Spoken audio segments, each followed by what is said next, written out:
Pirelli has entered the next stage of preparing its smaller tires for the 2026 Formula One season, with Ferrari and McLaren conducting test work of its harder tire compounds at Barcelona this week. A lot of attention has gone to Lewis Hamilton continuing his preparations with his new Italian employer alongside teammate Charles Leclerc and McLaren's Lando Norris.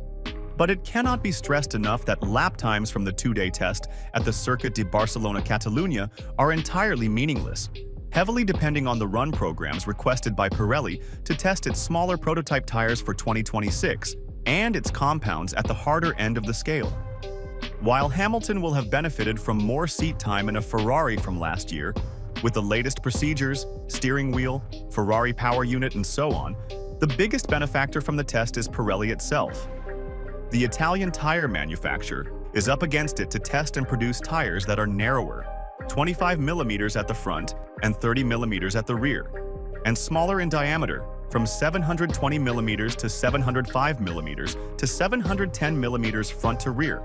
to be used on vastly different cars next year.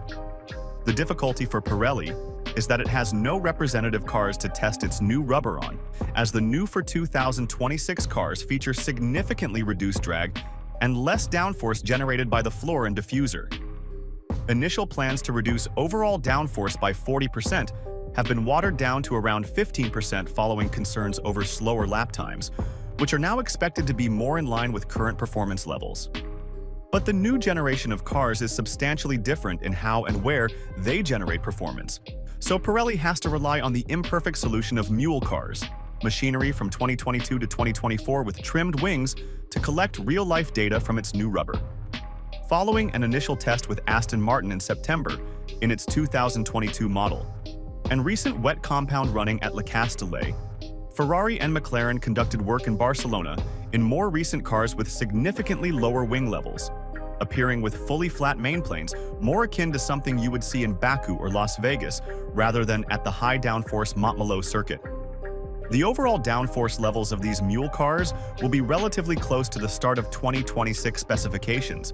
but because the cars are so different, it is still difficult for Pirelli to correctly reproduce the loads its tires will be subjected to.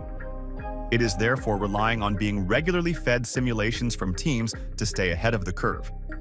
The Italians are not just taking expected 2026 performance into account, as F1 squads always tend to find rapid gains at the start of a regulation cycle, and Pirelli therefore has to have enough headroom to account for higher tire loads further down the line. One important challenge added to the mix is the upcoming X mode,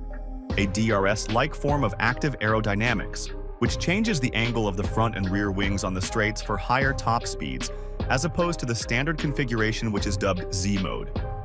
It is not the first time Pirelli has been chasing a moving target with one hand tied behind its back, but the challenge for 2026 was perhaps slightly easier than in 2017, when F1 moved to bigger and wider cars with much more downforce, which at the time was impossible to replicate with a mule car. F1's move to ground effect-based cars for 2022 was also a challenging proposition.